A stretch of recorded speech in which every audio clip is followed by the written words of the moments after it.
वित्तीय साल 2026-27 का केंद्रीय बजट पेश होने में कुछ ही दिन बचे हैं। रियल एस्टेट सेक्टर ने बजट में अपनी पुरानी मांग शामिल करने की अपील की है। वो किफायती रिहायशी घर की नीतियां बनाने की मांग कर रहा है। उद्योग जगत के जानकारों का कहना है कि लागत में बढ़ोतरी और किफायती आवास परियोजनाओं में देरी ने खासकर बड़े स्तर पर आवासीय परियोजनाओं की रफ्तार धीमी कर दी है। रियल एस्टेट कारोबारियों के संगठन राष्ट्रीय रियल एस्टेट विकास परिषद यानी नारेडको ने घर कर्ज पर ब्याज कटौती की सीमा को मौजूदा 2 लाख रुपए से बढ़ाकर 5 लाख रुपए करने की अपील की है। उनका कहना है कि इससे घर खरीदने वालों को तत्काल राहत मिलेगी और मांग बढ़ेगी। संगठन ने रियल एस्टेट को उद्योग का दर्जा देने की भी मांग की है। उनका कहना है कि इससे सस्ते वित्त पोषण तक पहुंच बेहतर होगी और परियोजना की लागत कम होगी। Interest rates, we are only suggesting that the 2 lakhs of rupees should be made 5 lakhs of rupees. So the standard deduction which is available on interest on home loans has been stuck at 2 lakhs of rupees last 12 years. We want it to be increased at least to 5 lakhs to take care of the middle class at least. उद्योग जगत की और भी मांगे हैं। एक है किफायती आवास को फिर से परिभाषित करना। डेवलपर्स का तर्क है कि 45 लाख रुपए की मौजूदा मूल्य सीमा बाजार की असलियत के अनुरूप नहीं है। खासकर महानगरों में जमीन की कीमत और निर्माण लागत काफी तेजी से बढ़ी है। वे किफायती आवास की सीमा बढ़ाने या एक समान मूल्य सीमा के बजाय आकार के आधार पर सामर्थ्य को परिभाषित करने की मांग कर रहे हैं। अफोर्डेबल हाउसिंग की डेफिनेशन को में चेंज की जरूरत है और आज के कंज्यूमर की डिमांड और आज के मार्केट के प्राइस के हिसाब से अफोर्डेबल हाउसिंग की रियलिस्टिक डेफिनेशन होनी चाहिए। ये हमारा सबसे बड़ा उम्मीद है इस बजट में। टियर 1 सिटीज हैं, वहाँ पर प्रॉपर्टी के दाम बहुत ज़्यादा हैं और उससे एंड यूज़र को उसका बेनिफिट नहीं मिल पाता।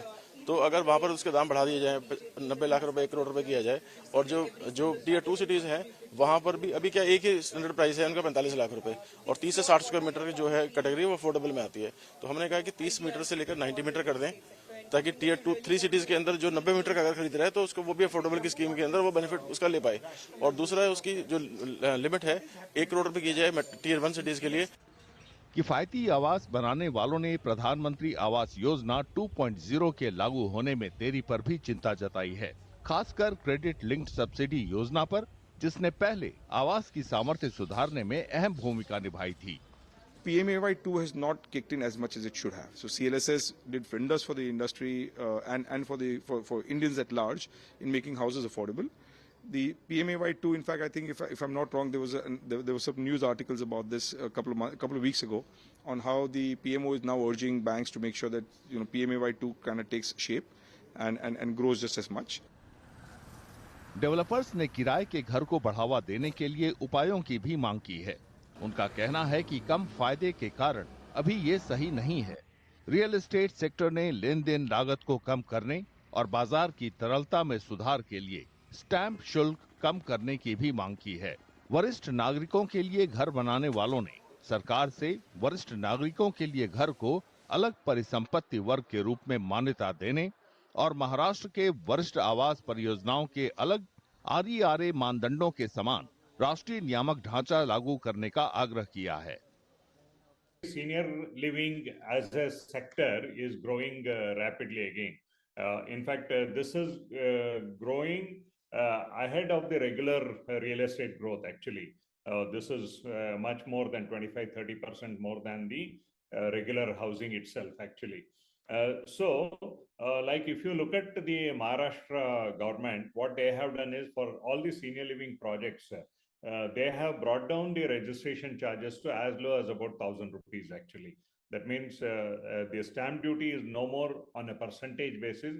It is a fixed fee of about 1,000 rupees actually. So which is a fantastic move what the Maharashtra government has done.